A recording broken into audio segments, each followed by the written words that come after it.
चलो, good morning everyone. Coming back to day 4। हम लोगों ने कुछ बात कर लिया था। We have discussed about the Lenz law, we have discussed about the Faraday's laws of electromagnetic induction and we have been quite fine with that. हम लोगों ने क्वेश्चन सॉल्व कर लिए थे।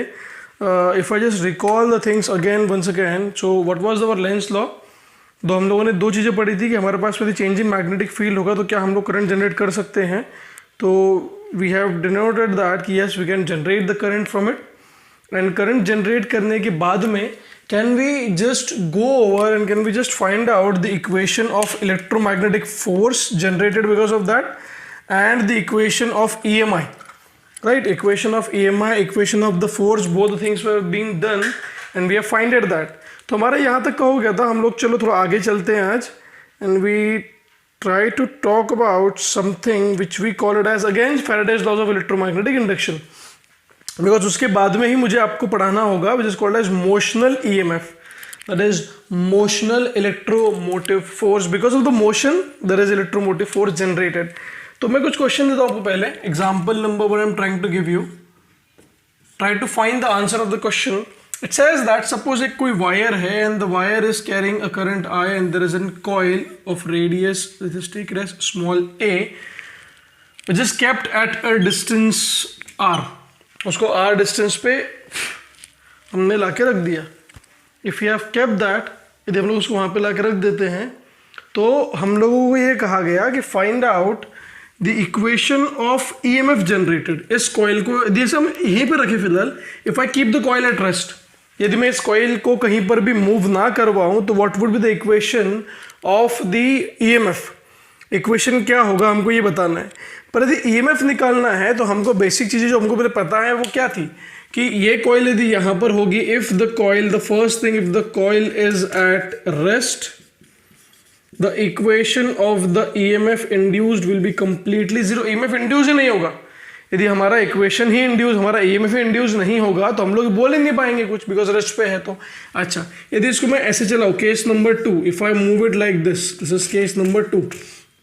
इन case number 2 as well the electromotive force is still being the zero. Electromotive force change होने वाला नहीं है। क्यों चेंज होने वाला नहीं है? बिकॉज हमको ये पता था कि जब जब हम लोग इलेक्ट्रोमोटिव फोर्स के बारे में चर्चा करेंगे तो हमको एक चीज समझ में आनी चाहिए कि motion has to be there, there has to be change in the flux generated.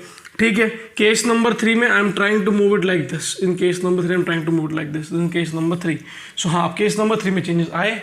कैसे चेंज? देखो कि करंट हमारा ऊपर जा रहा था, मैग्नेटिक फील्ड इसके अंदर जाएगा। So magnetic field for this coil was going inside, and जितना ये दूर दूर जाएगा the magnetic field of a current carrying wire is given as μ0I/2πr if r is the distance. तो जितना जितना ये दूर जाएगा उतना डिस्टेंस r बढ़ते जाएगा, और r की वैल्यू बढ़ने से, देख लो, b is inversely proportional to r की वैल्यू बढ़ने से क्या होगा? द मोमेंट r का वैल्यू बढ़ेगा तो मैग्नेटिक फील्ड की वैल्यू क्या होगी? कम होगी। इफ मैग्नेटिक फील्ड की वैल्यू अंदर की तरफ कम हो रही है तो मुझे बढ़ाने के लिए करंट घुमाना पड़ेगा, जो कि कैसे होगा? क्लॉकवाइज। ये current tries to oppose the cause which has produced it. This is the direction of induced current.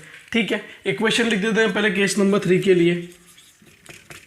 In case number 3, if you talk about the flux equation is going to be B into ds into cos theta बराबर B ds cos theta। तो B की value क्या लिख दूं? B की value आएगी μ0I upon 2πr into pi a square cos of 0 को 1 मान लेता हूँ। तो मेरे लिए जो फ्लक्स की वैल्यू आ गई वो कितनी आई? μ0I pi a square upon 2πr। तो पाई ने पाई को मार दिया, फ्लक्स की वैल्यू आ गई μ0I a square upon 2 times of r। That's the equation of EMF which you have generated. If this is the equation of EMF which you have generated, अब हम लोग क्या करेंगे? अब हमको करंट की वैल्यू दी है ना, तो मैग्नेटिक फील्ड चेंज हो रहा है, सब कुछ चेंज हो रहा है। So now we can just find out that EMF is given as d∅/dt। So अब गौर से आप लोग देखोगे तो कुछ भी टाइम के साथ में चेंज नहीं हो रहा है। Anything is not changing with time, because देखो μ0I a pi r square, हम लोग बोल सकते थे कि कुछ देर पहले r था, उसके बाद क्या हो गया? r प्लस dr हो गया। यहाँ पर टाइम t, यहाँ पर टाइम कितना लग गया? t plus dt। Time t पर distance r, time t plus dt। जैसे टाइम बढ़ेगा आगे तो कितना हो गया r प्लस डी आर। सो मान लो कि टाइम t की वैल्यू जब 0 थी तो डिस्टेंस r था, जब टाइम की वैल्यू t हो गई तब डिस्टेंस कितना हो गया आपका dr। So to find out the equation of EMF in that condition what we need to do, हमको पहले फ्लक्स निकालना पड़ेगा, that is integration of 0 to लेकर के t, this is mu naught i a square by 2r into dt, and once you find out the equation of electromagnetic force और electromagnetic flux, आप लोग simply इसके अंदर से इसका EMF निकाल सकते हो, because EMF was nothing but d phi over dt, और यहाँ से करंट की वैल्यू क्या आएगी mod of E divided by R। तो हमको इक्वेशन ऑफ EMF भी मिलेगा, साथ में we get the equation of induced current as well। चलो इसी क्वेश्चन को थोड़ा सा और चेंज करता हूँ ताकि आपको सिंपल तरीके समझ में आए। आपको इंटीग्रेशन तो बहुत कम काम आएगा जब आप नीट की तैयारी कर रहे हो, for preparing for the mains in advance, then you have to be very quick with integration। Now I'm not going for case 1, case 2 and case 3, neither I'm moving the coil like this, कुछ नहीं कर रहा हूँ मैं, coil रखी हुई है, बीच में मैग्नेटिक फील्ड जैसा भी जाएगा जो भी होगा आप वैल्यूज चेंज कर लेते हैं ना, फिर से वही सब कुछ चीज़ें। मान लो कि ये डिस्टेंस आपका a था और ये डिस्टेंस आपका स्मॉल r दिया हुआ है, ये आपका a है और ये आपका स्मॉल r दिया हुआ है। अब क्या करें इक्वेशन के लिए, मैं बोलता हूँ करंट की वैल्यू है I not times t square. मैंने करंट की वैल्यू जो क्या दी आपको I not times t square, मतलब करंट की वैल्यू धीरे धीरे चेंज हो रही है, कॉइल को मूव नहीं करवा रहे, इसके लिए मैग्नेटिक फील्ड कहाँ जाएगी, तो magnetic field is increasing inside. तो अभी सोचो कि डायरेक्शन ऑफ करंट में मुझे पता नहीं क्या होगा, आप कुछ सोचो। करंट की वैल्यू बढ़ रही है, magnetic field of the wire is nothing but mu not I by 2 pi A, because A was distance now. अब करंट की वैल्यू बढ़ने से क्या होगा, the moment equation of current will go up, the magnetic field will go up, magnetic field अंदर की तरफ बढ़ते जा रही है, बढ़ते जा रही है, बढ़ते जा रही है। जितना मैग्नेटिक फील्ड अंदर की तरफ बढ़ेगा तो उसको अपोज करने के लिए मेरा जो करंट इंड्यूस होगा it should be like that कि ये उसे ही नष्ट करना चाहता है जिसे इसने प्रोड्यूस किया है। तो मेरा डायरेक्शन ऑफ मैग्नेटिक फील्ड बाहर आना चाहिए, तो मेरा जो डायरेक्शन ऑफ इंड्यूस करंट होगा it is suppose to be in the anti clockwise direction. तो मुझे करंट की वैल्यू करंट की डायरेक्शन मिल गई। By Lenz law we got one simple thing that what will be the direction of induce current, ये हमको पता है ना। चलो अब हमको क्या निकालना था, अब हमको निकालना ये चीजें हैं कि हम लोग इसका इक्वेशन ऑफ ईएमएफ कैसे लिखे। तो आओ पहले फ्लक्स लिख देते हैं। So what will be the equation of flux, it is nothing but B dot d s into cos of zero, the value of cos of zero is still 1, that is B dot d s. तो मैंने flux की value लिख दी, B की value आई है mu not I by 2 pi 2a, sorry mu not I by 2a ना, mu not I by 2a है ना, sorry 2 pi a है, हाँ मैं गलत कर रहा था, mu naught upon sorry it is mu not upon 4 pi 2i by a, हाँ तो 2 पाई a सही कर रहा था into area of the coil will be what pi r square into 1 तो रखने दे दो, ये पाई ने पाई को मार दिया, तो मेरे प्लस में जो फ्लक्स का इक्वेशन आया वो आया mu not r square upon 2a into I. अब आई नॉर्मल तो नहीं है इस बार क्योंकि करंट की वैल्यू क्या दी है आई नॉट टी स्क्वायर, तो मेरे लिए जो फ्लक्स आया वो क्या आया mu not r square upon 2a into I not times t square, है ना, I not time t square भी आ गया। तो मैं लिख देता हूँ E M F is nothing but rate of change of flux over the time. So इसको डिफ्रेंशिएट करो तो I not mu not I not r square to a constant, this is mu not I not r square divided by 2a constant, derivative of t square is 2 times of t, 2 ने 2 को मार दिया, तो equation of EMF is mu naught I naught r square t divided by a। ये equation of आपका electromagnetic force का निकल गया। ठीक है भाई साहब, इक्वेशन ऑफ इलेक्ट्रोमैग्नेटिक फोर्स आ गया, तो करंट की वैल्यू निकाल लो। करंट की वैल्यू क्या होगी mod of E divided by r, मतलब मैं कैपिटल R लेता हूँ इस बार क्योंकि कंफ्यूज ना हो, capital R ohm is the resistance of the coil. Resistance of the coil निकालने के लिए क्या करें, फिर से E बाय लिख दो, तो कितना आएगा mu not I not r square t upon capital R a, that will be the equation of, ये जो इक्वेशंस बन रहे हैं दोनों, this equation is nothing but equations of induced electromagnetic force and equation of induced current, ये दोनों हमारे equation of induced EMF और इक्वेशन ऑफ इंड्यूस्ड करंट बन रहे हैं। तो आई होप आपको समझ में आ रहा होगा एग्जैक्टली हम लोग लेंज लॉ और फैराडेज लॉ कैसे यूज करते हैं। I am continue it from the same topic of Faraday's law and we are going for few more good question that we have remaining with, है ना। तो हम लोग वो सॉल्व कर ले, पहले एक बार स्क्रीन पॉज कर लो, लिख लो ढंग से, एक बार डाउट रहे तो पूछिएगा। चलो चलते हैं आगे। अब सेम कंडीशन में एग्जाम्पल नहीं ले लेते हैं बिल्कुल पूरा।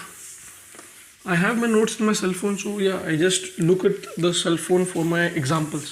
कि which examples I am supposed to tell you, which examples I am supposed to tell you not, because I am being teaching advanced from like 4 to 5 years. So you know, for NEET level, advanced level questions कराने मतलब नहीं है। So I'm not going over that. इतना हमको फिलहाल जाने की जरूरत नहीं है, हम लोग नहीं करते उतना। अच्छा चलो ये क्वेश्चन हो गया, ठीक है। Example number 2। Still we are on Faraday's laws and electromagnetic induction. हम लोग वहीं चर्चा कर रहे थे। ये क्रॉस फिर से, ये बोर्ड उधर बंधा हुआ नहीं है तो आवाज़ करेगा, तो डोंट माइंड दैट। इतना क्रॉस काहे ले रहे हो भाई, ठीक है। अब जो कॉइल दी है, कॉइल गौर से देखना, कॉइल नॉर्मली सर्कल होती है। अब मैंने कॉइल को खोल दिया, इसे कॉइल को मैंने खोल दिया। It is not completely close now, it is somewhat open.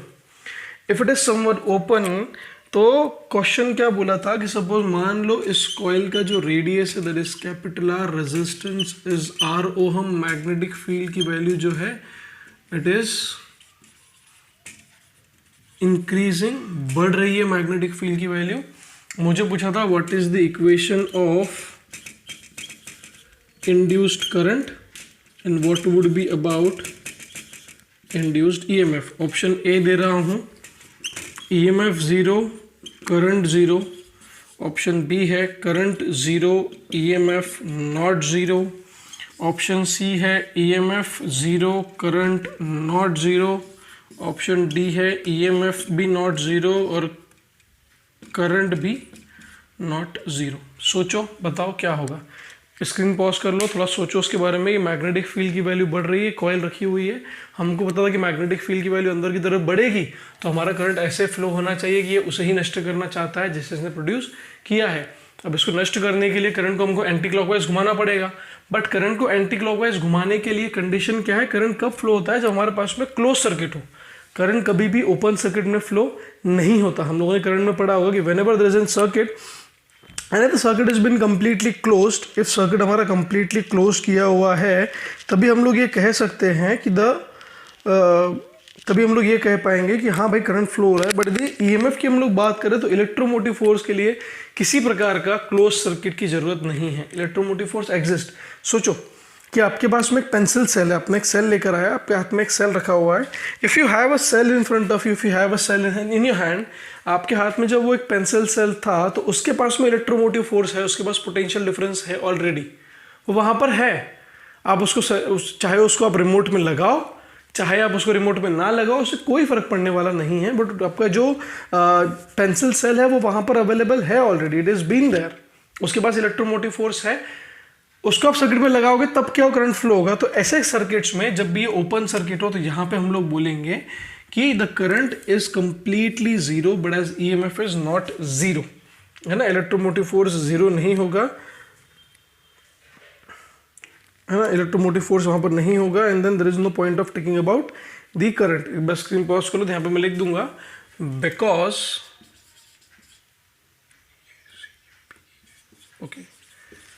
because of open circuit current will not flow but the EMF will get induced।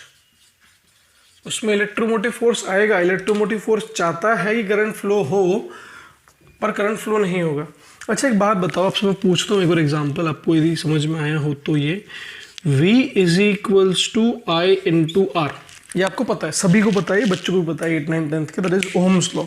Voltage is been directly proportional to current multiplied by resistance. मैंने R की value लिख दी, R is equals to V divided by I।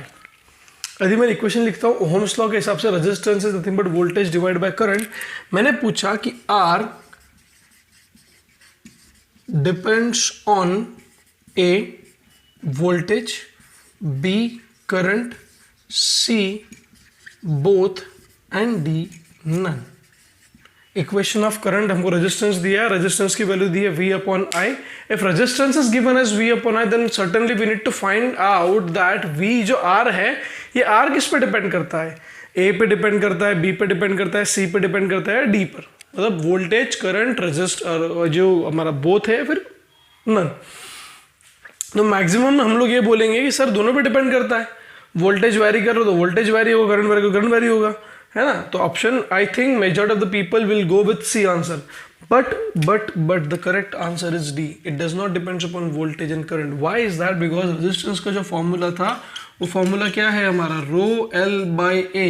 It depends upon resistivity, length and the area. This is what resistance is. वैसे यहाँ पर भी है कि जरूरी नहीं है कि आपका ईएमएफ आया है तो करंट आएगा, जरूरी बिल्कुल नहीं है. प्रोपोर्शनैलिटी है, ये आने वाला है, बट वो कब आएगा? जब वो क्लोज सर्किट में होगा तब. ऐसे में आपको अगर पूछूं कि Q is equals to C into V, so C is equals to Q by V. Capacitance is divided charge upon voltage. मैं बोल रहा हूं कि C depends on either A charge, option B voltage, option C both, option D still none.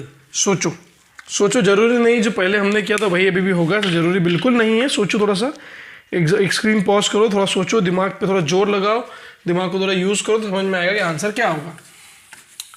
For me now the answer is C. It depends upon both. How much of you people are being complying with that कि ये सही होगा. कितने लोगों को लगता है कि ये सही होगा? सोचो एक बार, थोड़ा सा स्क्रीन पॉज करके सोचो और थोड़ा दिमाग जोर पे लगाओ. अभी भी मेरा आंसर क्या होगा? D. It does not depends upon both of them. क्यों डिपेंड नहीं करेगा? बिकॉज मेरे को पता है कि सी का फॉर्मूला क्या होता है? ए के epsilon not by D, that is area of the coil, dielectric constant, permittivity of free space and the distance between the coil. ये इन चीजों पर डिपेंड करेगा. यदि ये इन चीजों पर डिपेंड करने वाला है तो it will not depend upon Q and B, depends upon shape, size and dimension of the circuit. So this is what the conditions is. तो जरूर याद रखिएगा कि इलेक्ट्रोमोटिव फोर्स की वैल्यू जीरो मतलब नॉट जीरो, मतलब करंट की value not zero, ये भी जरूरी नहीं है. इलेक्ट्रोमोटिव फोर्स की वैल्यू जीरो तो करंट की वैल्यू जीरो, ये भी जरूरी नहीं है. कुछ भी हो सकता है, डिपेंड करता है कि सर्किट आपका क्लोज है, ओपन है. जैसे कि यहाँ पर एक रेजिस्टेंस ले लो, एक बैटरी ले लो और ये स्विच लगा दो यहाँ पर प्लस माइनस. ये 10 वोल्ट तो अवेलेबल है ना. जब तक आप स्विच को क्लोज नहीं कर रहे हो, स्विच को क्लोज नहीं करोगे, तब तक के लिए जो करंट की वैल्यू है वो क्या है? Zero. Till that point the value of the current is zero. But once the value once you switch turn it off, then and only then the current will flow. It will be 10 divided by R. Current ऐसे flow हो जाएगा, but वो कब flow होगा? जब switch को close करोगे. तो पहले केस में इलेक्ट्रोमोटिव फोर्स था बट करंट की वैल्यू जीरो थी. सेकंड केस में इलेक्ट्रोमोटिव फोर्स भी है, करंट भी है, तो कोई डिपेंडेंसी नहीं है कि करंट होगा या नहीं होगा. हाँ, हम लोग एनालाइज कर सकते हैं उसको. ठीक है, तो आई होप समझ में आया होगा उस क्वेश्चन का मतलब क्या था. उस क्वेश्चन के बहुत अच्छे अच्छे मतलब भी हैं जो हम लोग आगे थोड़ा देखेंगे. चलो थोड़ा आगे चलते हैं और चर्चा के विषय को बढ़ाते हैं. हम लोग हमारी गाड़ी थोड़ी रफ्तार बढ़ाते हैं because we are still in the month of November. November has been started for, if the pandemic is not been there, you would have completed your syllabus by this point. यदि ये पैंडमिक जो condition हम पे force की गई है, यदि ये कंडीशन नहीं होती तो अभी तक हमारा सिलेबस कंप्लीट हो जाता. और अभी आपको लग रहा होगा कि यार घर बैठने से अच्छा हम लोग यदि कॉलेज चले जाए तो भी बेटर होगा, राइट. यदि कॉलेज चले जाओगे तो equation will be much more very fine for the conditions, है ना. चलो तो आगे चलते हैं, बात करते हैं मोशनल इलेक्ट्रोमोटिव फोर्स के बारे में. ये थोड़ा इंपॉर्टेंट टॉपिक है, थोड़ा ध्यान दीजिएगा. थोड़ा सा मतलब कंसेप्चुलाइज ज़्यादा है. It is called as motional electromotive force. What is the meaning of motional now? Motional का मतलब क्या है कि यहाँ पे मोशन की बहुत ज़्यादा ज़रूरत है. हमको पहले Fleming's left hand rule recall करना होगा कि सपोज एक कोई फील्ड के अंदर मैग्नेटिक फील्ड ऐसे जा रही है. If particle has been thrown with velocity v, उसके ऊपर एक फोर्स F करेगा F. मैं इसको याद करता था by the formula of FBI. एक कोई चार्ज पार्टिकल जब मोशन में आएगा तो क्या प्रोड्यूस करेगा? करंट ही प्रोड्यूस करेगा ना. तो I will just remember it like this, FBI, है ना. और राइट हैंड रूल जो था, राइट हैंड रूल क्या होगा? Again the magnetic field is been there, again the current has been there and there is a force acting on the conductor. this मैं पढ़ता हूँ ऐसे. it is called as IBM, where this M यहाँ पे F की जगह पे क्या आएगा M, where this M is called as motion of the conductor. So motion of conductor के लिए हमको IBM लगाना है और फ्लेमिंग्स लेफ्ट हैंड रूल के लिए FBM लगाना है। आपने इक्वेशन ऑफ फोर्स तो पढ़े ही होंगे, F is equals to QVB into sine theta, और F का एक इक्वेशन आता है which is given as BIL sine theta. ये दो बहुत ही सिंपल एक्सप्रेशन और डेरिवेशन हमारे पास में थे, इसमें हम लिखते हैं F is equals to QBV sine theta और F is equals to BIL sine theta, है ना। चलो अब एक बात बताओ, व्हाट इज द रिलेशन, ये दोनों लिख लो, ये आपका फ्लेमिंग्स का लेफ्ट हैंड रूल है और ये फ्लेमिंग्स का आपका राइट हैंड रूल है। तो ये लिख लो एक बात, आगे काम आएगा। जब भी मोशन के बारे में बात करो तो राइट हैंड रूल यूज करना, जब भी हम लोग के चार्ज पार्टिकल के बारे में बात करें तो हम लोग लेफ्ट हैंड रूल यूज करेंगे। चलो ठीक है, आगे चलते हैं। कुछ बेसिक चीज़ें हम लोग पहले रिकॉल करवा लें ताकि हमको यहाँ पर किसी प्रकार की कोई दिक्कत या अड़चन ना आए। क्वेश्चंस हम लोग इसके बारे में कल पढ़ेंगे, पूरे 2 क्वेश्चन देखेंगे हम लोग, यदि टाइम मिलता है हमको तो, if the time permits to us, है ना। चलो एक बात बताओ, सपोज मेरे पास में ऐसा एक कोई रॉड है, the rod is been kept in external electric field, एक इलेक्ट्रिक फील्ड दे रखी है। मैं इलेक्ट्रोस्टैटिक्स को ना थोड़ा बहुत रिकॉल करवा रहा हूँ ताकि आपके कंसेप्ट जो है वो पूरे क्लियर हो जाए। Electric field always travels from the positive towards the negative, what is the relation between electric field and the potential difference. तो हम लोग लिखते थे E is equals to minus of dV by dx, यदि याद होगा तो इसका मतलब ये था कि अलॉन्ग इलेक्ट्रिक फील्ड लाइन जब हम लोग आगे चलेंगे तो हमारा पोटेंशियल की वैल्यू क्या होगी, डिक्रीज होगी।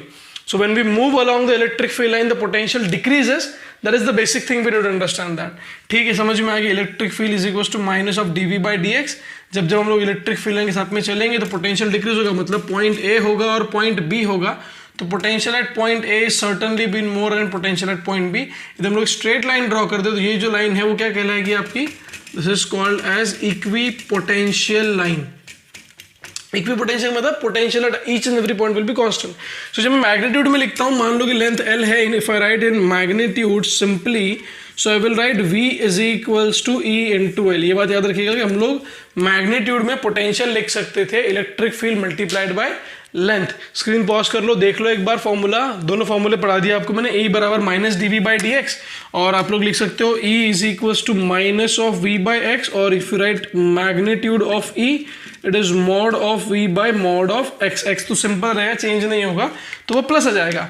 ठीक है, और V हमको दिया हो तो हम लोग लिख सकते हैं integration of E dot dx, dv is equal to integration of E dot dx, ऐसे भी लिख सकते हैं हम लोग। तो ये दो बेसिक रिलेशंस हुए इलेक्ट्रिक पोटेंशियल और इलेक्ट्रिक फील्ड के बीच में। ठीक है, स्क्रीन पॉज करके देख लो एक बार। चलो चलते हैं आगे। तो हम लोग बात कर रहे थे about motional EMF, right, that is motional electromotive force. तो आप लोगों में दो बात समझा दी थी कि how we can use the electric field vector and what would be direction of that. तो मोशनल EMF में एग्जैक्टली हम लोग क्या करेंगे, when I write about motional electromotive force, it simply means that suppose मेरे पास में कोई एक magnetic field है जो कि अंदर की तरफ जा रही है ऐसे, the magnetic field is going inside the board and what I have is I have a rod and this rod is been moving with velocity v. The length of the rod is to be taken as L. L rod की length होगी, velocity v से वो travel कर रही है। तो हमको अभी जो फॉर्मूला लगेगा, सपोज मेरे पास में बोलूँ कि मैग्नेटिक फील्ड ये रही, सबसे पहले एक बात बताओ, what is the angle between magnetic field line and the velocity.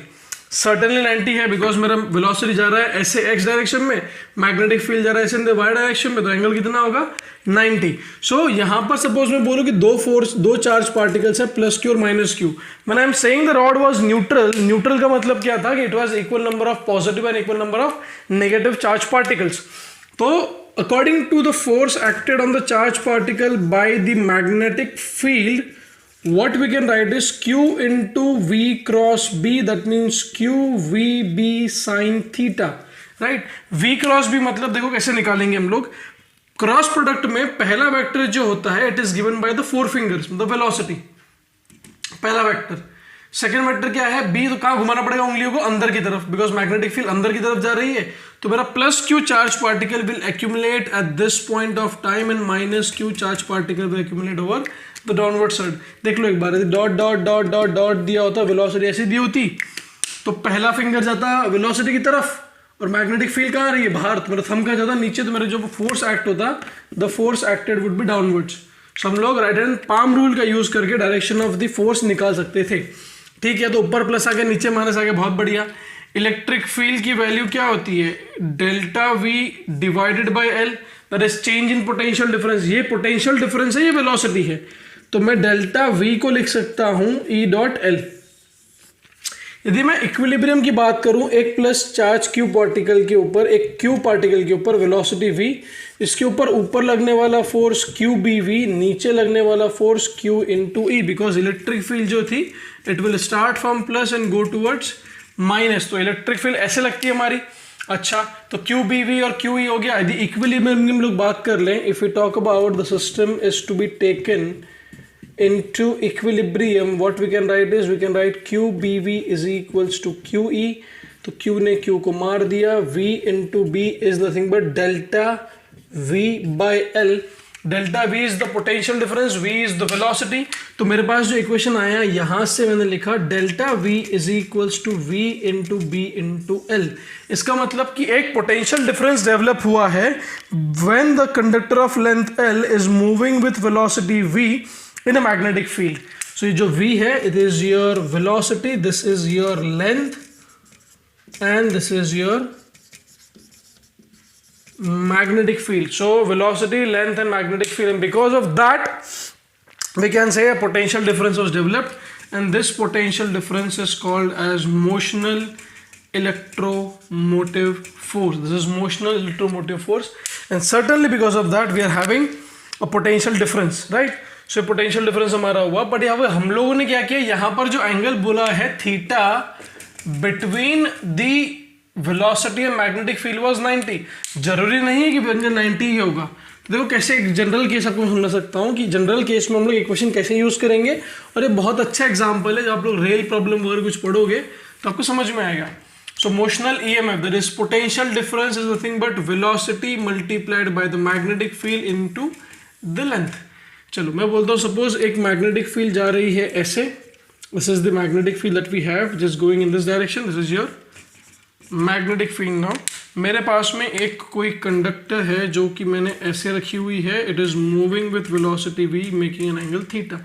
अब जरूरी नहीं है कि आपका मैग्नेटिक फील्ड वेक्टर के बीच में और वेलोसिटी के बीच में हमेशा एंगल 90 ही हो, चेंज हो सकता है। सो यदि हम लोग लिखे F due to the magnetic force it is Q into vector B cross vector B, F due to electric यदि मैं लिखूं तो क्या लिखूंगा, Q इंटू E।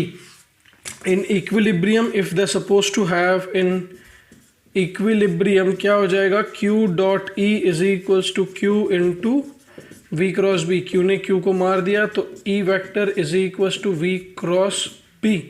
V की जगह पे क्या लिखूँ, delta L divided by L vector which is V cross B। अब पोटेंशियल डिफरेंस है, स्केलर क्वांटिटी है, तो देखो क्या लिखना पड़ेगा, delta V is equals to L vector dot V cross B। मतलब कि L इंटू ये सपोज B वैक्टर है तो A डॉट B, मतलब इनके बीच में कौन सा प्रोडक्ट, स्केलर प्रोडक्ट है। L और V क्रॉस B के बीच में स्केलर प्रोडक्ट है, V और B के बीच में वेक्टर प्रोडक्ट है, तो इसको हम लोगों ने नाम दिया स्केलर ट्रिपल प्रोडक्ट। मैं आपको समझा दूंगा कि पोटेंशियल बड़ा कौन सा छोटा कौन सा लेना है, कहाँ पे हम इक्वेशन लिख पाएंगे कहाँ पे नहीं लिख पाएंगे। बट हमारे पास में एक चीज समझ में आ गई, जब भी किसी कंडक्टर को एक मैग्नेटिक फील्ड से हम लोग मूव करवाते हैं, so because of the motion of the magnetic field in a conductor और for conductor in a magnetic field a potential difference generate across the length, and potential difference is what we call as motional electromotive force. तो आप example एक बार देख लो, और कहीं पर भी कोई दिक्कत हमको आती है तो आप पूछिएगा, ताकि हम लोग मोशनल इलेक्ट्रोमोटिव फोर्स के एग्जाम्पल्स कल अच्छे से करके आ सके। ठीक है, चलिए बाय।